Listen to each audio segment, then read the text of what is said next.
Jemaat yang diberkati di dalam Tuhan kita Yesus Kristus, selamat hari Minggu, Shalom. Kita sampai pada minggu penghayatan kesengsaraan Yesus yang keempat. Bacaan tema disiapkan oleh Sinode sebagaimana yang sudah kita baca bersama, dan dalam tema kenosis atau pengosongan diri, yaitu jalan turun yang mengangkat. Kenosis atau pengosongan diri yaitu jalan turun yang mengangkat. Memang istilah kenosis ini istilah teologis yang asing di telinga kita.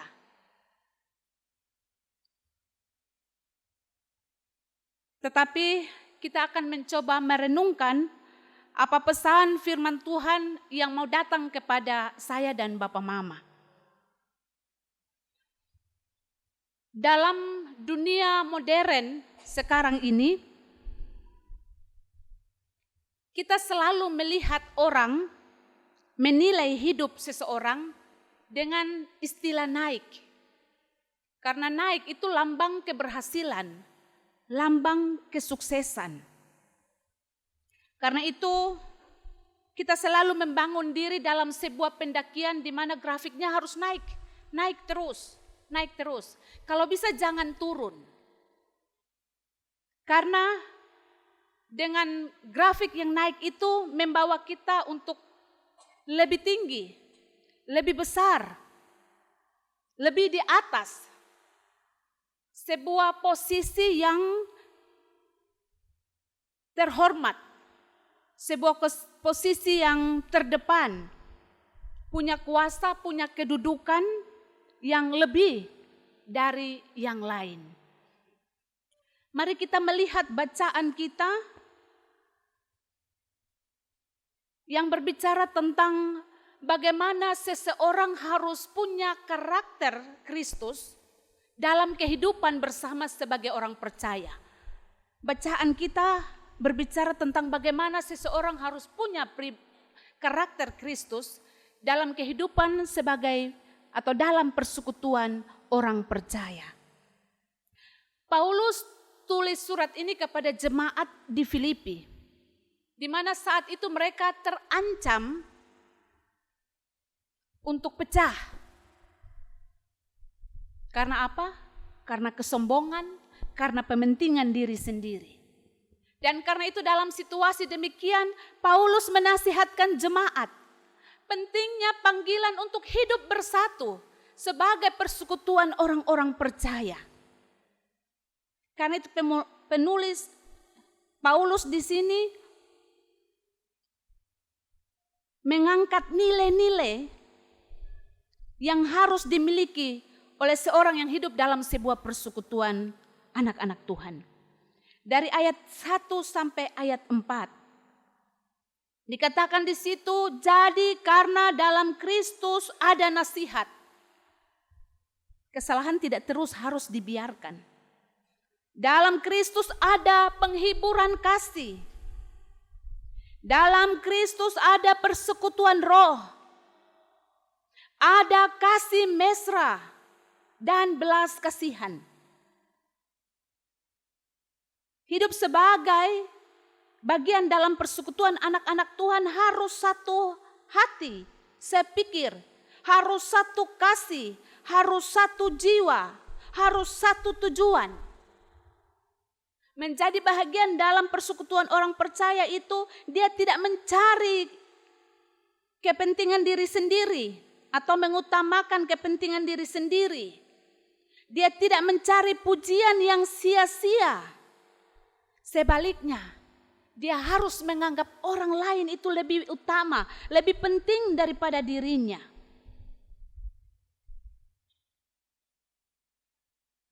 Sungguh, nilai-nilai yang Paulus angkat ini, yang Paulus minta supaya ada dalam diri seorang yang menjadi bahagian persekutuan orang-orang percaya, sesungguhnya sudah diteladani oleh Yesus Kristus itu sendiri.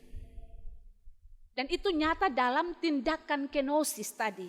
tindakan pengosongan diri.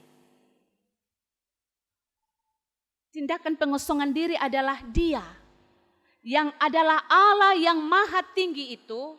Dia melepaskan, dia menanggalkan kemuliaannya, dia turun menjadi manusia dalam peristiwa kelahiran seorang anak manusia di palungan. Ia turun menjadi sama dengan manusia dalam segala hal, kecuali ia tidak berdosa. Yesus melakukan tindakan kenosis atau pengosongan diri dengan mengambil rupa seorang hamba. Seorang hamba yang taat dalam totalitasnya, menjalani penderitaan sampai pada kematian di atas kayu salib. Dia taat bahwa seluruh hidupnya di dunia ini adalah untuk melayani apa yang menjadi kehendak Allah Bapa di sorga. Apa poin refleksi dari bagian ini? Firman Tuhan ajar kita untuk mari miliki kasih supaya dapat hidup bersatu sebagai orang-orang percaya. Kasih itu harus ada dalam setiap pribadi dalam hidup persekutuan sebagai orang-orang percaya. Memang ada banyak alasan yang berpotensi untuk membawa kita pada kehancuran, pada perpecahan, pada perselisihan. Dalam sebuah persekutuan, dalam gereja sekalipun, dalam keluarga yang anggotanya tidak terlalu banyak, atau dalam hidup bermasyarakat, bahkan dalam persekutuan persaudaraan lainnya. Kita mengakui bahwa hidup ini dalam bersama pasti ada perbedaan-perbedaan. Tapi kita diminta sebagaimana bacaan firman Tuhan, taruh pikiran dan perasaan seperti yang terdapat juga dalam Kristus Yesus. Itu berarti kita hidup di dalam Kristus Yesus. Kalau taruh pikiran, perasaan dalam Kristus Yesus, maka kita hidup dalam Kristus. Dan karena Kristus adalah kasih, maka kehidupan orang percaya itu harus dalam kasih. Kasih yang tidak sebatas pada digemakan, digaungkan, hanya pada dibicarakan atau omong saja. Tetapi kasih yang harus dilakukan, dipraktekkan. Sebagai manusia kita bisa berbeda dalam sebuah komunitas, persekutuan orang-orang percaya. Tetapi kita belajar bahwa kasih kemudian memampukan kita untuk menerima perbedaan-perbedaan tadi itu. Kasih Yesus memampukan kita untuk merangkul walau dalam perbedaan. Kasih Kristus memampukan kita untuk memaafkan, untuk punya kerelaan di dalam saling menopang, saling membantu, bahkan mau berkorban. Tindakan kenosis, pengosongan diri adalah sebuah tindakan pengorbanan Yesus Kristus. Pengorbanan Allah Bapa, di mana menyerahkan Yesus Kristus menjalani jalan penderitaan dan kematian agar saya dan Bapa Mama diselamatkan. Kita ada dalam minggu-minggu penghayatan kesengsaraan Kristus menuju salib. Hanya karena kasih-Nya Yesus rela menjalani itu. Dan pada kasih, pada salib, kita melihat bentuk kasih Allah yang paling nyata. Kenapa harus jalan salib? Allah dalam kedaulatannya pilih itu untuk mengajarkan kepada kita bagaimana kasih itu harga yang mahal.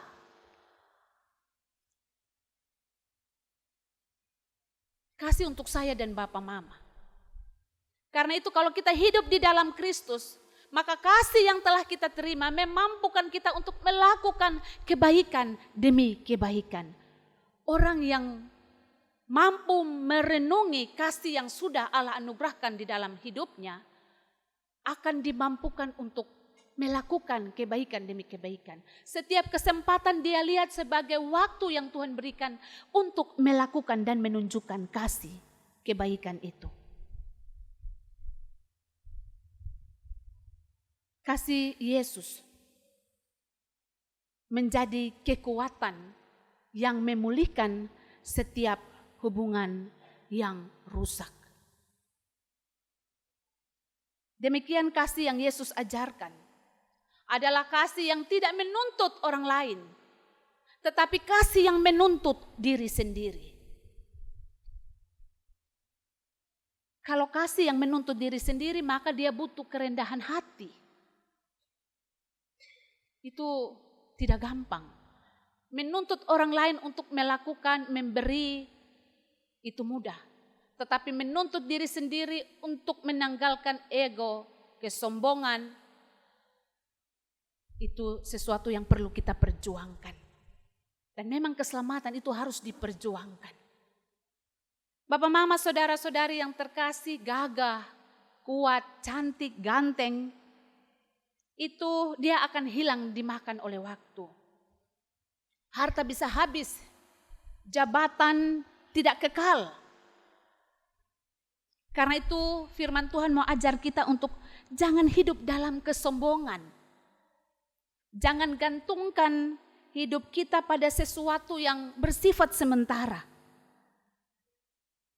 Manusia pada umumnya dia akan mempertahankan haknya. Kalau dia punya kuasa, dia jaga benar supaya kuasa itu jangan hilang. Bahkan bila perlu dia pamer supaya mendapat pengakuan dari manusia. Tetapi kita belajar dari kebenaran firman Tuhan di ayat yang ke-6. Di situ dikatakan, yang walaupun dalam rupa Allah tidak menganggap kesetaraan dengan Allah itu sebagai milik yang harus dipertahankan. Yang walaupun dalam rupa Allah, Yesus Kristus itu Allah, tidak menganggap kesetaraan dengan Allah itu sebagai milik yang harus dipertahankan. Tetapi dia mau turun ke dalam dunia ini. Turun dalam rupa seorang hamba.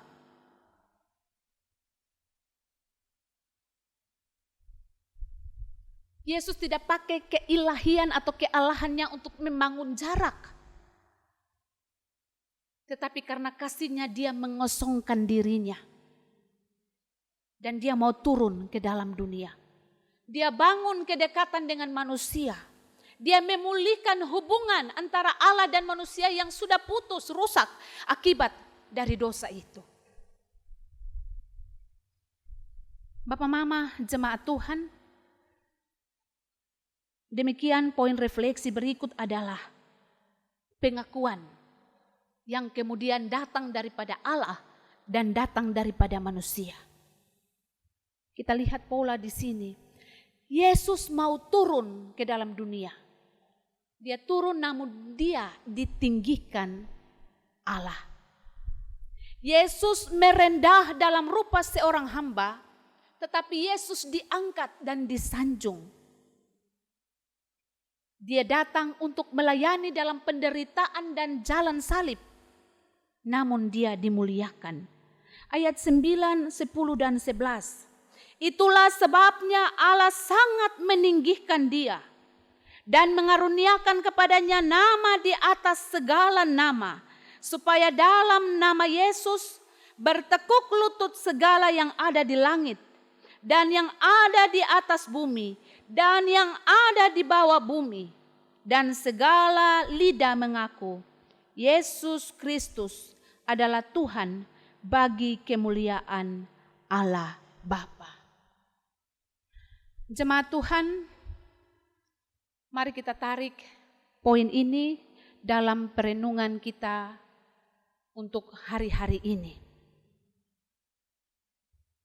Apa arti kenosis yang harus kita lakukan atau pengosongan diri? Mari belajar menurunkan ego. Kadang ego kita terlalu tinggi sehingga kasih itu jadi pudar bahkan hilang dalam pribadi yang kita sebut sebagai anak-anak Tuhan. Karena itu turunkan ego, naikkan nilai kasih, biarkan kasih Kristus bertambah-tambah melimpah dalam hidupmu. Biar semua orang melihat